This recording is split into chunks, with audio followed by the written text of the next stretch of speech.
हुआ था वो।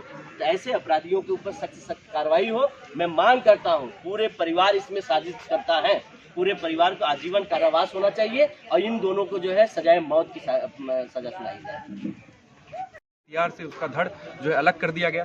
वाकई ये एक तरह से विभत्स तरीके से हत्या हुई है। या तो मुगल के ज़माने में ऐसा होता रहा होगा, क्योंकि आज हुआ है।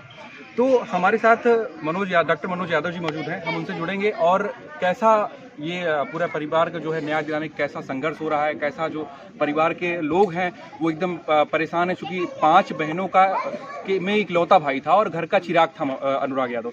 तो भैया क्या कहना चाहेंगे आप? देखिए, मैं अभी अनुराग के पिताजी से मिला, उनकी माताजी से मिला। माँ की आवाज़ें तो एकदम गला सूख गया, आवाज़ निकल नहीं रही। पिता तो एकदम पागल हो चुके हैं, क्योंकि 5 बेटियों में से एक बेटा उनका अनुराग था, जिसकी निर्मम हत्या कर दिया जाता है, नरसंहार किया जाता है। शायद हमारे पूर्वांचल में क्या, हम पूरे देश में इस तरीके की कभी नहीं देखा, न कभी सुना है। आखिरकार ऐसे पापियों को क्यों छोड़ा गया है इस तरीके से काम करने के लिए? देख रहे हैं ये मकान जो बना हुआ है, देख रहे हैं ये ग्राम समाज में बना हुआ है। 1995 से ये मामला चल रहा है। तो राजस्व विभाग और ये पुलिस विभाग क्या कर रही थी? जब भी कभी इन लोगों ने एप्लीकेशन इनके, क्योंकि वो जो बेचारे थे अपने बेटे को पालन पोषण करने के लिए, क्योंकि ताइक्वांडो का खिलाड़ी था, बड़ा होनहार बच्चा था, उसके पालन पोषण के लिए, उसके लालन पालन के लिए जो है वो कभी भी कहीं फुल्की बेचने का काम करते थे, कभी मजदूरी का काम कर लिया करते थे कि कम से कम अपने बेटों के सामने या उनके आंखों के सामने रहेंगे। ये भी उन्होंने कहा कि जब मुझे कुछ लोगों ने कहा कि इस तरीके काम क्यों करते, चलिए बड़ा काम करिए, अच्छा पैसा कमाइए, अपने बेटे को सहयोग करिए, अच्छा खिलाड़ी होगा, अच्छा बढ़िया काम करेगा। वो बाहर चले गए। बाहर जाने के बाद अकेला पड़ गया लड़का। अकेला जब पड़ गया तो ये पापी, ये जो लालता यादव है, ये पापी नहीं, रमेश लालता, उनके परिवार के लोग साजिश करके, और वो जो राकेश एसआई है, मतलब उसने उसका भाई अभी पोस्ट पे है जी, उसने उसकाया कि आप जाइए, इस तरीके से कार्य कर दीजिए, कोई दिक्कत नहीं, मैं पुलिस प्रशासन को संभाल लूंगा। क्यों? योगी आदित्यनाथ की सरकार में ऐसे पुलिस वाले अपने परिवार को बचाते हैं कि किसी की हत्या कर दो, ये किस लिए उस पे बैठे? वो तो कहते हैं कि हमारी सरकार जो है जीरो टॉलरेंस पर नीति पर काम कर रही है, अपराधियों को बख्शा नहीं जाएगा। तो यहाँ पे कैसे क्या देख, उनके कानों तक खबर अभी तक नहीं पहुंची। माँ रो रही है, बहनें रो रही हैं, पिता रो रहे हैं, गांव के लोग बोल रहे हैं। हमारे यहाँ के वीरेंद्र प्रधान जी है, उनकी भी आवाज़ जा रही है। क्या उनके एलआईयू जो है मुख्यमंत्री साहब के यहाँ से संदेश नहीं दिए होंगे? अभी तक कोई कार्रवाई नहीं हुई, तो वो माँ, वो पिता, उनके परिवार, गांव, देश के लोग क्या सोचेंगे जो कि ऐसे जीरो टॉलरेंस होता है? इस तरीके का जीरो टॉलरेंस, जब यहाँ का प्रेजेंट मुख्यमंत्री जो है, सूबे का मुख्यमंत्री जब नहीं जान पा रहा है, तो उसके राज्य में इस तरीके की घटना जो कभी न कोई सोचा होगा, न समझा होगा, न कभी देखा होगा, इस तरीके की घटना होने के बावजूद भी हमें ये बताइए कि वो मुख्यमंत्री कहाँ सोए हुए हैं? क्यों नहीं कार्रवाई की है? केवल ये फरमान जारी करते जीरो टॉलरेंस का। सिर्फ वहाँ चलेगा, बहराइच में चलेगा, बहराइच में इनका बुलडोजर पहुंच जाएगा बिना कुछ किसी कार्य का भी। बुलडोजर की यहाँ क्यों नहीं चला? तो यहाँ बुलडोजर चलने की बात कर रहे हैं, लेकिन वहीं पे अभी एससी ने रोक लगा दिया है बुलडोजर नीति पे, योगी सरकार को फटकार अभी लगाई है। तो इसके बाद बुलडोजर चलाने की मांग करें तो क्या करें? जब यादवों का 25 घर गिरवा दिया गया, उस समय 25 घर यादवों का जब गिरवा दिया गया था, तब तो एससी सुप्रीम कोर्ट ने ही तो आदेश दिया था कि नहीं चलेगा बुलडोजर, तब पर भी उन्होंने चलवाया। आज तो ये तो निर्मम हत्या हो गई ना। इस तरीके से जघन्य अपराध उसने किया, निर्मम हत्या किया, नरसंहार किया। जितना कहा जाए कि हमारे समाज में इस तरीके का पापी हो ही नहीं सकता।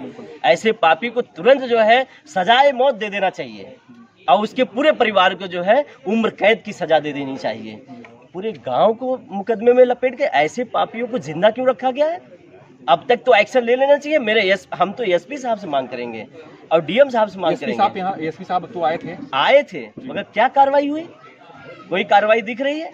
माँ पिता कोई संतुष्ट नहीं है। क्या आप ऐसा कहना चाहेंगे कि ऊपर से दबाव आ रहा है, प्रेशर पड़ रहा है, तो ऐसे सरकार कुछ भी हो, अगर आप कानून में बैठे हुए हैं, जो भी अपराध यहाँ पे बनता है, आप झूठे आदमियों को आप सजा सुना देते हैं, उनको मुकदमा लिख देते हैं, अज्ञात में नाम लिख लेते हैं। ये तो ज्ञात तो दिख तो रहा है ना, पूरा आपके सामने है। आखिरकार उसको उसके साथ क्यों नहीं इस तरीके की घटना हो पा रही है? उसको बाकायदे पकड़ के लेके जाके आप जेल में बंद कर दिए हैं। क्यों नहीं सजा सुनाई गई अब तक, और क्यों नहीं कार्रवाई हुई? माँ और पिता मांग रहे हैं ना, डिमांड कर रहे हैं ना। घर नहीं गिरा, मकान नहीं गिरा, मगर मैं मांग करता हूँ राकेश यादव जो एसआई है उसको तुरंत टर्मिनेट कर दिया जाए, एक बेटी को तुरंत एसआई बनाया जाए। योगी आदित्यनाथ जी से मांग कर रहा हूँ। इसके बाद जो 932 ग जो इनके नाम से भी दर्ज है, ये जमीन आवंटित हुई है, और जितने ग्राम समाज की जमीन अगल बगल है वो अनुराग के पिताजी के, उनके माताजी के नाम से कर दिया जाए।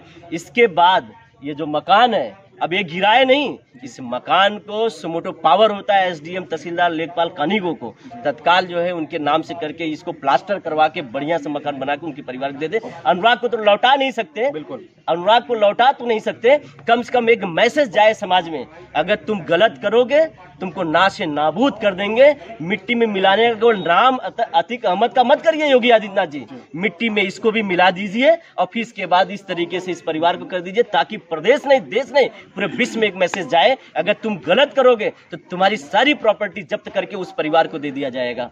इस तरीके का मैसेज जाना चाहिए। मैं इस तरीके का मांग करता हूँ। जैसे देखा जाता है कि अनुराग से आप मिले थे? मैं अनुराग जब नोएडा से वहाँ से इंटरनेशनल खेल करके आया था नेशनल का, तो मैं इसके बाद जो है माननीय मंत्री जी के यहाँ आया था। मैं देखा था, बहुत कोमल बच्चा था, 16 साल की उम्र के बच्चे को देख के, इतना खूबसूरत बच्चा, और उसके माँ बाप जो गरीब के बच्चे में इस तरीके का अगर फूल आता है ना, तो उसको बहुत सजोते हैं कि नहीं इसको मैं इसको अच्छा बनाऊंगा। इसको डेली की डेली ऐसे पानी वगैरह दे के सींचते हैं, सींच के अच्छा लाते हैं समाज में अच्छा मैसेज देने के लिए। और अच्छा खिलाड़ी था, नाम करता, हमारे देश का नाम रोशन करता, देश के नाम रोशन करने के लिए वो आगे बढ़ा था। मगर ऐसे पापी लोग ऐसे बच्चों को, ऐसे फूल को जो है खत्म कर देते हैं। मैं तो मांग किया, फिर कह रहा हूँ कि इसको सजाए मौत और पूरे परिवार को जो है आजीवन कारावास कर दिया जाए, और इसको यहाँ इर्द गिर्द एक मैसेज दिया जाए कि सारी संपत्ति इसकी जो है इनके परिवार को दे दिया जाए। सारी संपत्ति, जितने जमीन हो, जायदाद हो, सारे परिवार को देकर, और ये मकान को प्लास्टर करवा के एसडीएम और डीएम साहब से कहेंगे, मुख्यमंत्री साहब ये कार्य करवा के उस परिवार को दे दिया जाए, ताकि एक मैसेज जाए, इस तरीके का अपराधी फिर पैदा न होने पाए। बहुत बहुत धन्यवाद।